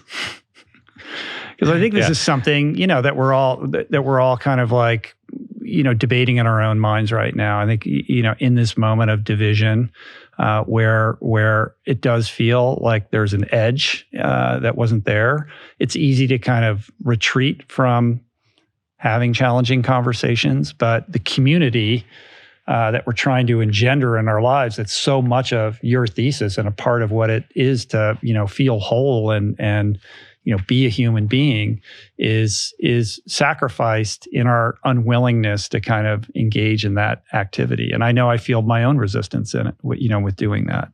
Yeah, again, if I ask myself, how did I evolve? Well, probably in a tribe of 80 people where we had to work it out. We didn't have a digital screen to anonymously sit behind and hurl vitriolic barbs at each other.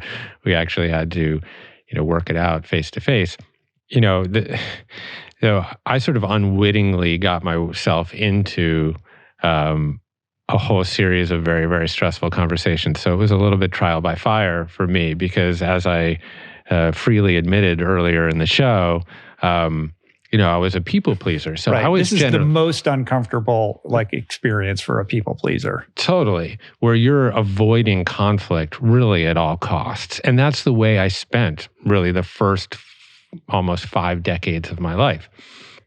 But kind of in March 2020, as we anchored into port lockdown, my business partner, Jake, really encouraged me to start to write a weekly essay to my burgeoning commune community, because, he felt that people were really scared and feeling very alone. And, if I could package thoughts in words and share those vessels of emotions, people might feel less alone. It was a nice idea. And so I was like, okay, sure. I naively agreed to doing this. And so I was producing 1,500 to 2,000 words every Sunday and sending them out to like 1.2 million people. It's a pretty significant list. And for better or worse, I put my personal email at the bottom of that missive. And, of course, I was tackling pretty difficult, contentious issues because 2020 provided plenty of fodder for that, right? So anything from COVID to, the reckoning of social justice in the wake of the George Floyd murder, to the election, the rise of QAnon, and every other emanation out of Trumpistan, et cetera. And, I was trying to, be thoughtful and rigorous and find some middle ground with these essays. But inevitably, over the course of 2,000 words in a time that was very, very triggering, I managed to offend people. And Monday morning, I would send this email out on Sundays, and the opprobrium would come flowing in Monday morning, sort of cresting the bow of my inbox with recrimination, if you will. And, I'm slightly exaggerating. Much of the response I got was encouraging and thankful. But I got hundreds of emails from people that, didn't agree with me. And some of them were just like, there was nothing I could do with them, candidly, because it would be like Trump 2020 pasted 5,000 times in an email. There's nothing I can really respond to that. But I also won't paint it as coming from any particular political wing. They were actually from all over the political map. There were people, I was writing about race, and there was plenty of people on the left that didn't feel like a white man should be centering himself in that discussion at that time. Okay, so I was getting that. There were plenty of people on the right that felt like I was a shill for Pfizer, but then I was also a conspiracist at the same time. And, it was crazy. So with the more thoughtful detractors, I would send them an email and I'd say, hey, thank you for your note. I appreciate that. And after a couple volleys of these emails, I pulled what I call my David Copperfield routine. I would actually ask them to join me on an hour-long Zoom. And I call it David Copperfield because I made most of them disappear at that juncture. But about 26 people took me up on it. And so over the course of 2 months, kind of August and September 2020, I had 26 hour-long Zoom calls with people that really did not like me or disagreed with me about a number of things.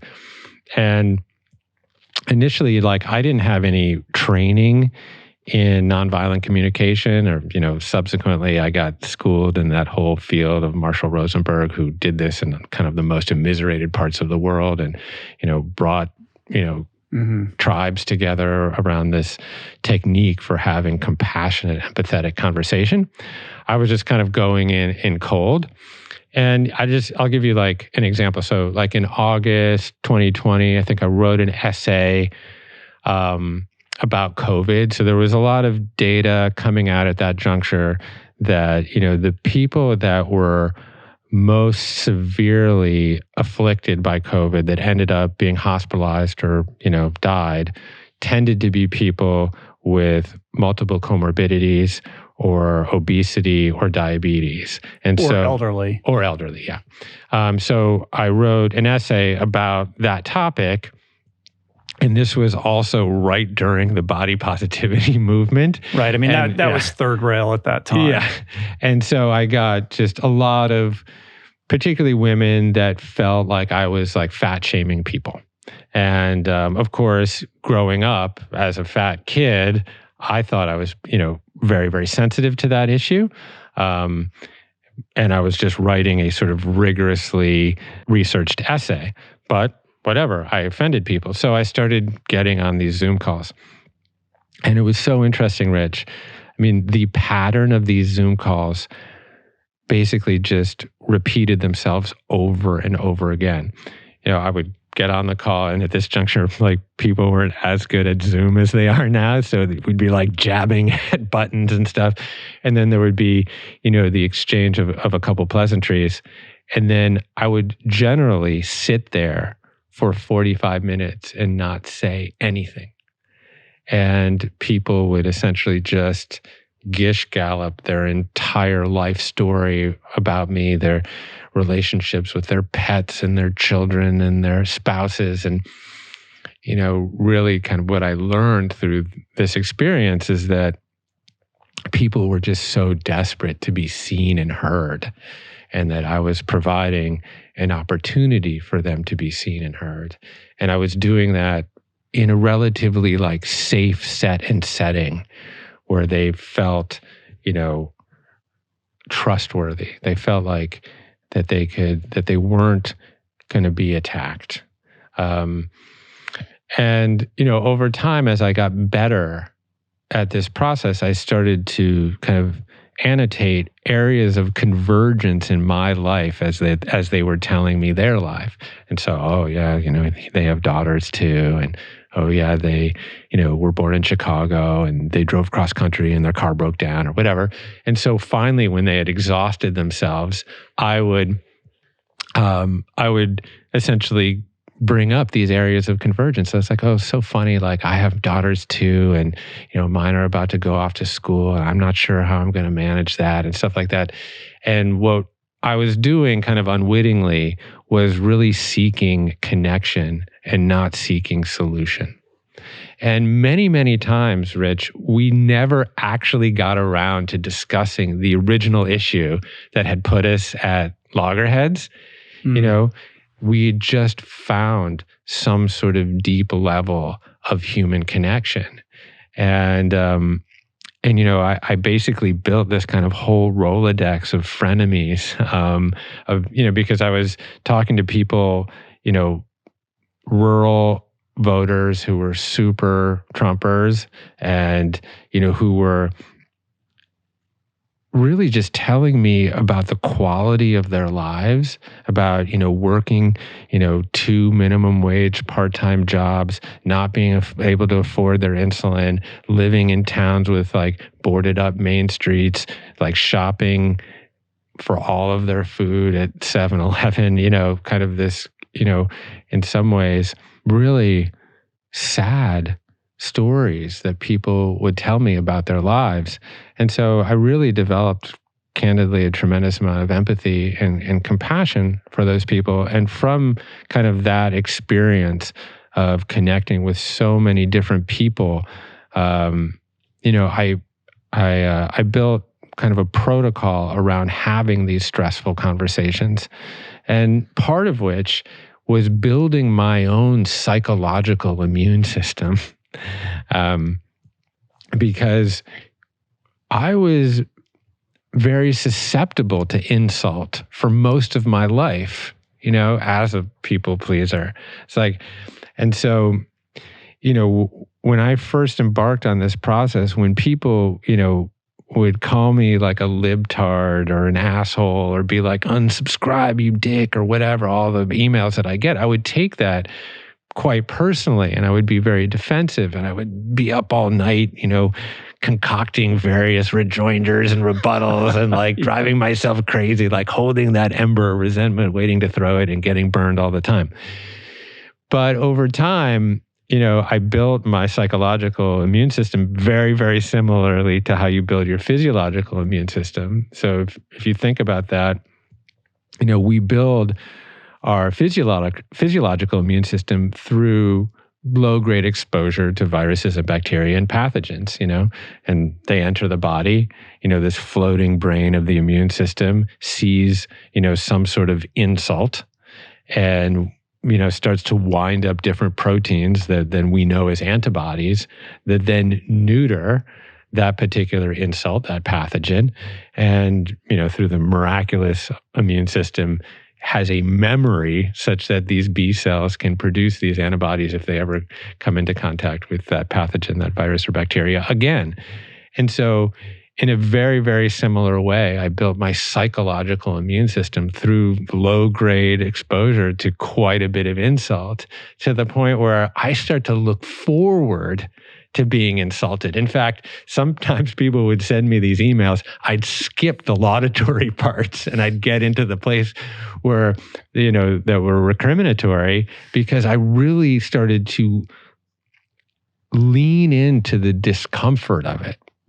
And so this, led to kind of the development of, a protocol around how to have stressful conversations that I outline in the book. And then it kind of came to a head this past August, and this is not in the book, where I hosted a summit at Commune Topanga, which is, our retreat center just not far from here, between Palestinians and Israelis. And in this particular case, I was not the one having the hard conversations. I was actually the one moderating the conversations. And so this was a... and how did that go? Oh, man. It was so interesting and very, very emotional. So everyone arrived, and obviously they were coming, so they were already open on some level. But, the Israelis, and these were Israelis that were raised in settlements in the West Bank. Mm-hmm. These weren't just like Americans that had visited Israel or something like that. And the Palestinians there, a number of them, had grown up in refugee camps in the West Bank, like in Jenin and near Hebron. And so, yes, they had come and they knew who was going to be there, but they were very, very anchored in their own political identities, and certainly in advocating for the rights of their own people. And, there was a really interesting professor there from University of Michigan. He actually Zoomed in, named Mark Tessler, and he said that the key to successful mediation and peacemaking is through understanding each other's narratives. So really, we spent the first couple of days just in storytelling mode, where, the Palestinians present would tell, their narratives of growing up, of what it was like to grow up in a refugee camp in the West Bank.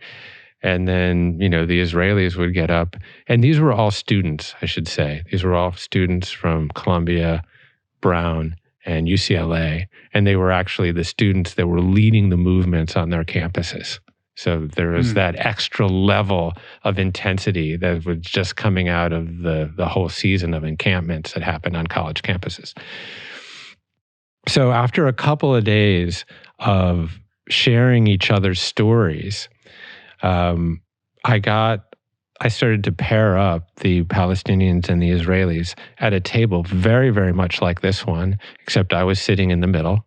And then I would turn to the Israeli and I would say, now, we spent the last 2 days, Aharon, learning about Mohsen's story. Can you tell Mohsen's story? And they had to look each other in the eyes just like this and tell each other's story. And it's actually just like emotional talking about it. Yeah, as a way, that being like the pathway to empathy on some level. Yeah. Right? Only by really trying to inhabit that other individual's unique experiences can you begin to understand it. 100%. And by not only understanding each other's narratives, but by telling each other's narratives, it was like a dam broke. And So that was like the Wednesday. And this whole summit happened from a Monday to a Friday. And then by Wednesday night, everyone was sitting around a big table with their sleeves rolled up, writing white papers together. They were like, okay, what does a confederation model look like? What does a two-state model look like? What does a one-state model look like? What are we going to do about the right of return? What are we going to do about the settlements? They were then able to get into the hardcore political structural work, but it wasn't until the psychological and trauma work had already happened. And man, it was an incredible learning experience. Have for you me. kept tabs on them? Like, how has that, like, I'm curious around how fragile that sort of state is. Like, as soon as it's disrupted, when they go back into their lives, do you just sort of rubber band back into your position? I think a little bit that does happen, except that the students that were present at this were also, as I was saying, the heads of the Palestinian student unions and movements on campus, and then, other Israeli Jews that are very involved in their own campus. So then they still are on the same campus together. So they have this level of bond now that I think is so deep and powerful that they list towards cooperation and common ground and compromise. And, I think coming out of that experience for me, one of the challenges that I started to sit in was how hate and violence scale so easily, but how healing is such deep, lengthy work. And how does one institutionalize and scale the kind of healing work that we need in order to solve some of the world's biggest problems in some of these areas?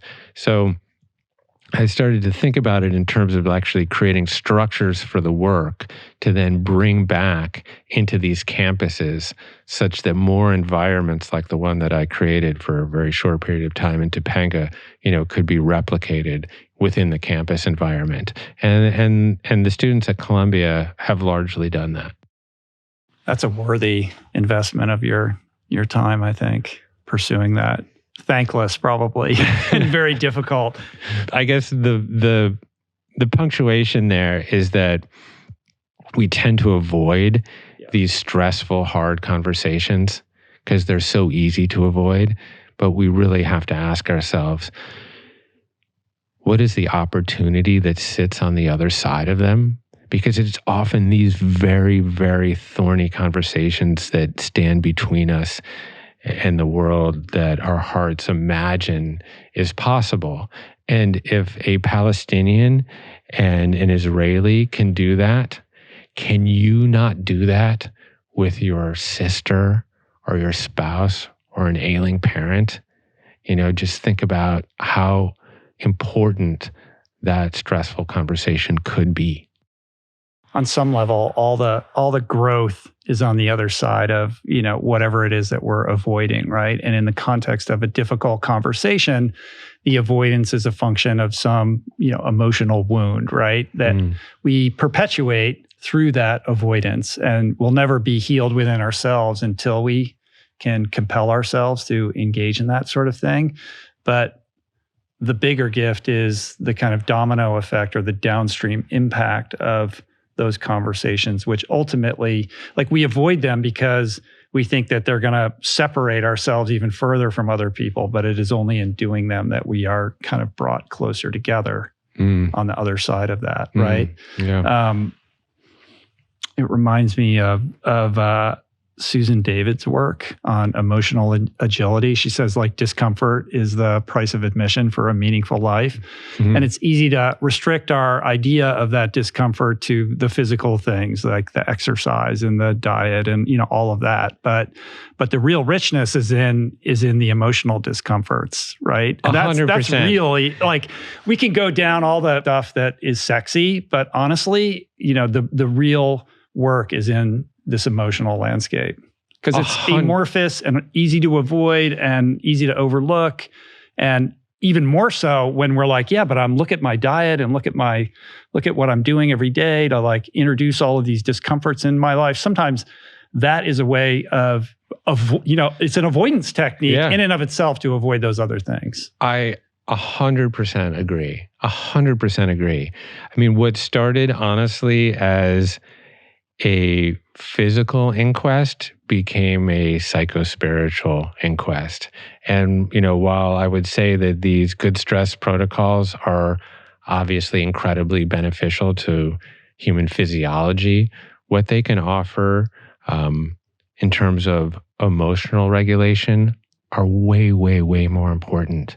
In fact, what I found for me that fasting, for example, the most potent impact of fasting for me was not autophagy or mitobiogenesis or weight loss or ketosis. It was actually my ability to emotionally regulate, to find space between stimulus and response. Just because I stopped eating at 7 p.m. didn't mean I didn't get hungry at 9:30. Yeah. Can you sit with your own discomfort? Yeah.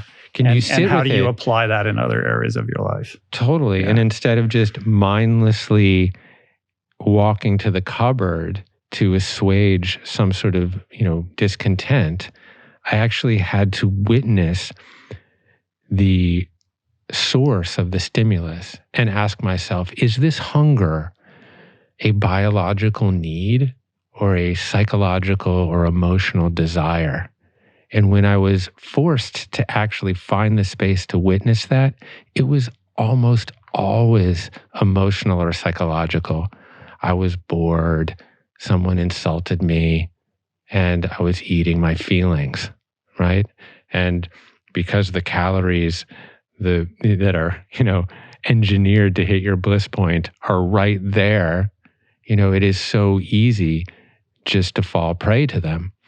But when I was really able to then create that space between stimulus, the hunger, and response, either eating or not eating, that space actually became so useful in other parts of my life. Like when my children were inevitably annoying, how was I going to respond at that juncture? Was I going to just yell at them and have a reactive kind of knee-jerk response? Or could I apply that same space that I had cultivated from fasting to the way that I treat my children or the people that I love in my life? And, the same is true, honestly, with cold water therapy. What happens when you get into cold water? You have an involuntary stress response. Like the adrenaline starts to flow in through your veins. You feel like a sense of panic. And then you have that brief moment to apply conscious top-down pressure on top of involuntary bottom-up response. You can do that often by leveraging the breath or by leveraging your prefrontal cortex. But again, that space, that ability of putting top-down pressure on top of involuntary response, that can then punctuate your life in so many other important ways. It's not just about the metabolic benefits or the dopamine of getting into the cold water. Sure, that's great. But what's it like when then you're in a very, very stressful situation? For example, when you walk into a room and you walk into a stressful conversation, can you use that same ability that you've enhanced yourself with in the cold plunge or with fasting in that situation that requires a tremendous amount of emotional regulation? And that's, again, I think you nailed it. That's where I think a lot of these protocols are way, way more powerful. Yeah, beautifully put. What still trips you up? Like, what's the outer edge of this horizon for you where you still find yourself challenged more than you would like? Yeah, I mean, I'm a million miles from my best self, man. And if you don't believe me, ask my daughters. They'll happily tell you. It's like I said, it is a process. Being healthy or being emotionally regulated is not a product, I've recently had kind of a falling out with someone. didn't really have anything to do with me, but anyways, it's happening. And, I've been up at night kind of brooding over it and kind of questioning myself of like, wait, Jeff, you're so evolved here with your emotional regulation techniques. Why are you up at night really brooding about this? And so, again, life is a process.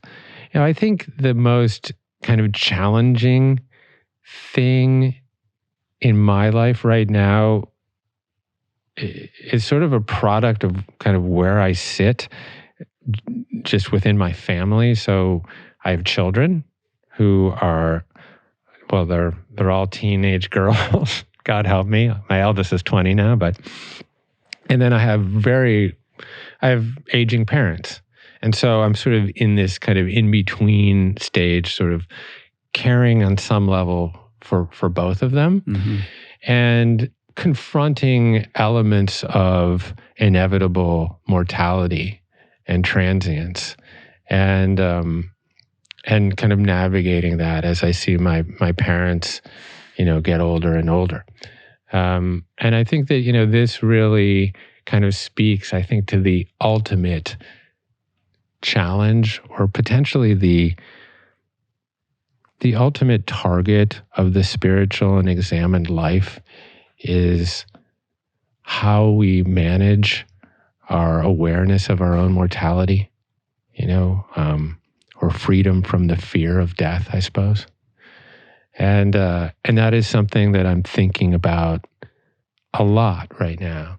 I mean, we sit in a really curious place in the human story, kind of in the evolution of our species, where by dint of some fortuitous combination of atoms in our brain, like, we have this thing that we call consciousness, that you and I can sit here across this table and be totally here and engaged with each other and find words as vessels for emotions and thoughts and feelings, and package them up and share them such that we can enjoy that and feel each other. And that's just amazing. I mean, it's one thing to be connected like this. It's another thing to know that you're connected. It's one thing to be happy or sad. It's another thing to know that you're happy or sad. Humans just have this incredible capacity to know that it is like something to be themselves. And we often kind of attribute that quality to this concept of qualia. But, consciousness also has a shady side, which is this awareness that everything that we love and know, including ourselves, is totally transient and gonna die. And, this fear of death has, caused paroxysms of anxiety across human history. I mean, we've gone out for millennia, and we killed off essentially everything bigger than us. All of the wonderful bears and dire wolves and mammoths and tigers, and all the megafauna of the world. And then, Louis Pasteur came around and said, oh, well, it's not just the big things that kill you. It's also like the little things that we can't see. And then we spent the last 170 years or so killing off everything smaller than us. And, we've been paralyzed by this concept of death for so long, such that, we've created these myths that somehow, promise eternal life if we, subscribe to a series of edicts, created by some old paternalistic bogey in the sky, whatever. We keep trying to cheat it all, to the point now where a lot of our friends, are into this concept of like escape velocity, right? That, our organs are going to regenerate faster than they're going to degrade, and we're never going to die. We're never going to do it. We're going to cheat the whole game. We're going to become immortal. I'm really, working on trying to kind of reframe my relationship with death. And, there's certainly been practices in various traditions. You've probably had Ryan Holiday and some of those folks. Memento Mori is one of those that's baked into Stoicism. Buddhism has, Marana Sati. But I think a lot of getting comfortable with death is really kind of reframing our relationship with the natural world and with nature. And, realizing that, yes, my five senses, as kind of circumscribed by sight and sound and my ability to hear and tasting, those things may be coterminous with the cessation of my heart and my brain. But there is something about me that goes on. And, if you start to, again, kind of delve into the sciences and the sort of improbability, that 8 billion years ago, there was some supernova, made of hydrogen gas. And very much like in the sun, these hydrogen nuclei were fusing, and becoming helium, and helium was becoming, carbon, and carbon was becoming oxygen, and so forth, to the point where there was so much pressure and so much temperature that this supernova exploded and vomited all of its elemental guts all over the universe. And somehow those clouds then reformed and formed a rock called Earth in the middle of this solar system. And all of those same elements then self-assembled to become a freaking woodpecker and a bear and Rich Roll and me. And in me and in you is one of these 7 octillion atoms that was in Lao Tzu and in the Buddha and in Martin Luther King. And when we die, we simply go on. And we are just these links in this sort of continuous chain of animated, captured sunshine. And when you start to, I think, really cognitively understand yourself as part of this greater intelligence, you can begin to at least cognitively let go of some of that fear of, like, as Alan Watts used to say, like, look up at, see, that star in the sky and point at it and be like, look, that's me. That's me up there. And, I think what we're inevitably seeking, is not the ease in life that comes with sort of a pint of chubby hubby and, a Netflix binge. I think we're seeking like a different kind of real ease in our life.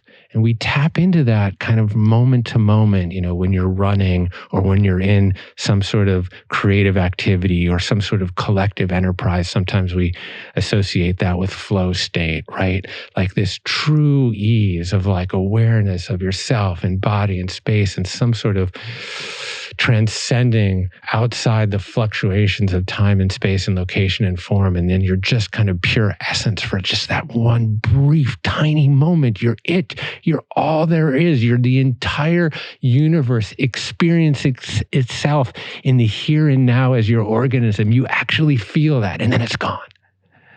And so, this is the place that I'm trying to inhabit as a part of experience more, not just in here. I can say it to you here, in this beautiful podcast studio, but can I truly feel it? Can I truly let go, blow out all of that fear? That's the biggest challenge. I can't imagine a more beautiful or eloquent way to capture those ideas. And as much as I have many things to say about it, I think it's best that we end the podcast here, because this is what I want to leave everybody with. That was really beautiful. Thank you.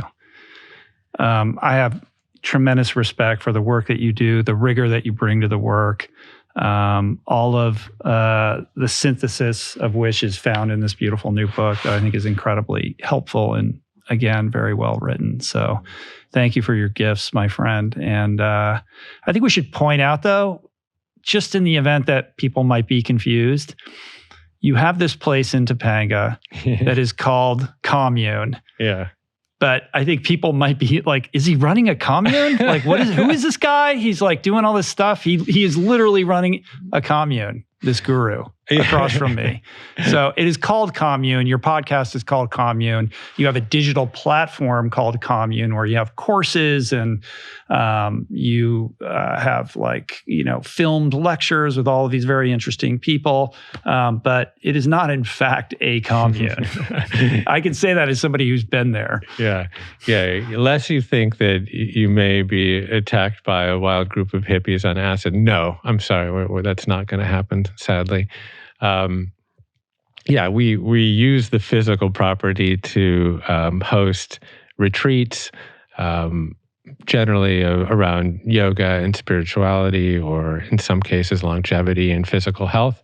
I also leverage the property to host these masterminds like the Palestinian-Israeli Summit, but also ones, on ecology and sustainability, et cetera. And I know you've been up on the property, many times to celebrate some of our friends like Paul Hawken.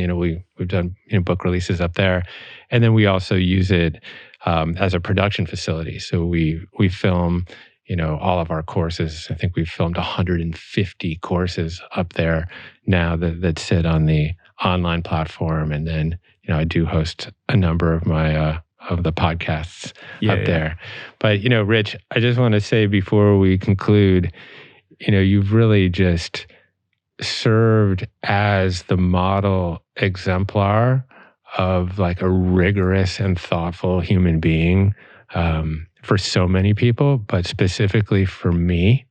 I've just seen you like hold the course for a really, really long time and eschew some of the more kind of like glittering, tempting ways of being out there.